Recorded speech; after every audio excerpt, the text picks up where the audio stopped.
আসসালামু আলাইকুম, সবাই কেমন আছেন? আশা করি সবাই ভালো আছেন। আমি আল্লাহর রহমতে ভালো আছি।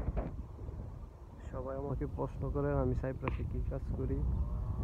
এই দেখেন, এই যে এই জায়গাটা, এটা একটি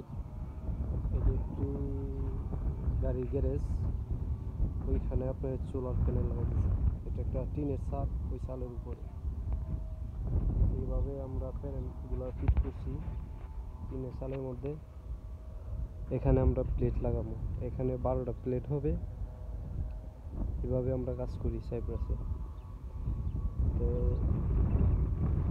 কীভাবে এটা জাস্ট আমি ফ্রেম ফিট করছি, পরে এক সময় আপনাদেরকে প্লেট লাগানো শেষ হওয়ার পরে আমি একটা ভিডিও করবো, দেখালাম সবাইকে আমি সাইপ্রাসে চুলার প্যানেলের কাজ করি। আসলে আজকে অনেক বাতাস, এটা অনেক বড় একটা গাড়ি গ্যারেজ।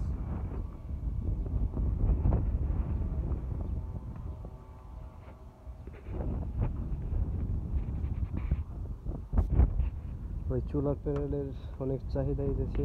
এরা প্রতি ফ্যাক্টরিতে, বাসায়, সব জায়গায় ইউজ করে। মিল, ফ্যাক্টরি, বাসায়, সব জায়গায় এরা এগুলা ইউজ করে। এগুলা আপনার সুবিধা আছে, এগুলার থেকে আপনার ইলেকট্রিক গভর্নমেন্ট কিনে নেয়। এরা যতটুকু প্রয়োজন ততটুকু ইউজ করে, বেশি ইলেকট্রিকটা তারা ইলেকট্রিক গভর্নমেন্ট কাছে বিক্রি করে। এটা একটা নিচে একটা ইনভার্টার আছে, ইনভার্টারের মাধ্যমে এগুলা সব কন্ট্রোল করে। তো ঠিক আছে।